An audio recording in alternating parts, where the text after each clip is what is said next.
कविता लेखेको छु। त्यो कविता यहाँहरूलाई सुनाउन चाहन्छु।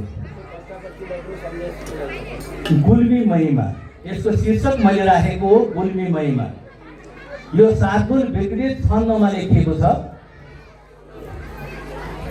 शालिग्राम नदी जहाँ सँगसँगै रुद्रावती बग्दछन्, शालिग्राम नदी जहाँ सँगसँगै रुद्रावती बग्दछन्, सत्कर्मी जनप्रेरणा सफलता पाएर जो चल्दछन्, भेटिन्छन् शुक्ला शिला नयनमा गर्छन् ती आकर्षण, यात्रामा अति रम्य छन् विपुलता ती गर्दछन् धारण, कालीको जलपानले हृदयमा आनन्द वर्षाउने, शालिग्राम शिला सदैव सँगमा सत्कर्म जन्माउने, यो यस्तो महिमा स्वयं सृजनको धारा बगेको सधैँ,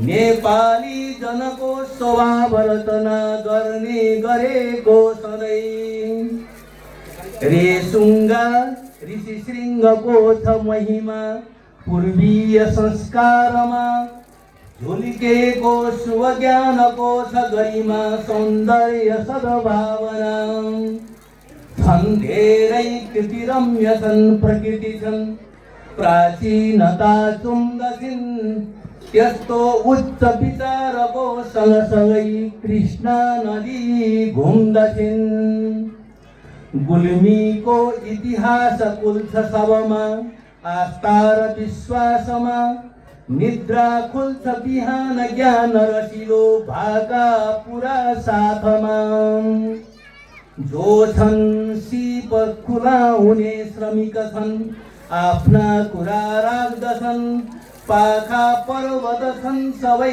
सरसिला अध्यात्ममा जाग्दछन्, थाप्ले लेक जहाँ अनन्त रसमा झरना दिने झरझर, यो क्षेत्र वास्तवमा चाहिँ हाम्रो चाहिँ यो थाप्ले लेकको वरिपरि जताततै झरना नभए पनि हाम्रा चाहिँ खोला नाला यहाँ वरिपरि छन्। यस्तो चाहिँ कहीँ पनि पाइँदैन, धेरै कम हुन्छ।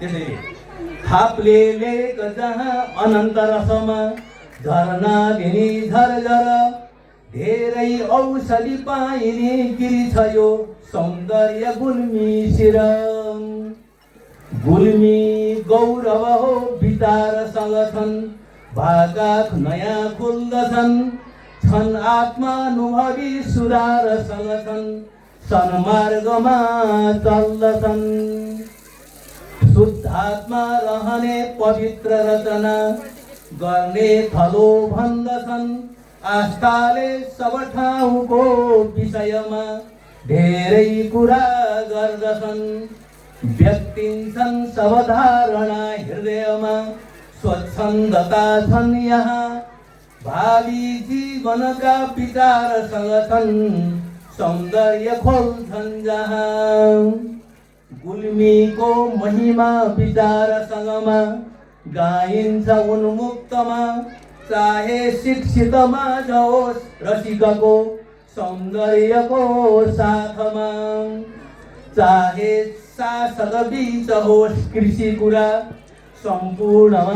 सम्पूर्णमा अग्रछन्, सादा जीवन होस् सुशान्त मन होस् सत्कर्मका रास छन्, कृष्णको तटमा अनेक जनले व्यापार गर्छन् जहाँ, प्रेमी भाव रसाउने सकलमा आधार खुल्छन् जहाँ, पूजिन्छन् सब छन् प्रसिद्ध रुरुमा आनन्द वर्षाउँछन्, सारा जीवनको सुधार गतिमा गुल्मी छ सम्झाउँछन्, हो आचार विचार ध्यान तरिका आए सकारात्मक, साथी सङ्गत चाहना विविधमा बन्ने भए भावुक, शिक्षा वर्धक छन् स्वभाव गतिमा आनन्द दिन्छन् सबै गुल्मीका जनपाखुरा सबल छन्, आधार मिल्छन् यतै। अन्तिम शब्द सुनाउँछु, यो धेरै लामो छ, अन्तिम मात्रै। हो प्राचीन कला समाज रचना, सम्बन्ध आफन्त छ, शिक्षामा न त भावनासँग हुने आनन्दको रास छ। जो आहार विहारमा सतत नै मान्छे जहाँ झुक्दछन्, पुर्खाको अनुशासनामृतसँगै आतिथ्यमा खुल्दछन्। पुर्खाको अनुशासनामृतसँगै आतिथ्यमा खुल्दछन्। धन्यवाद।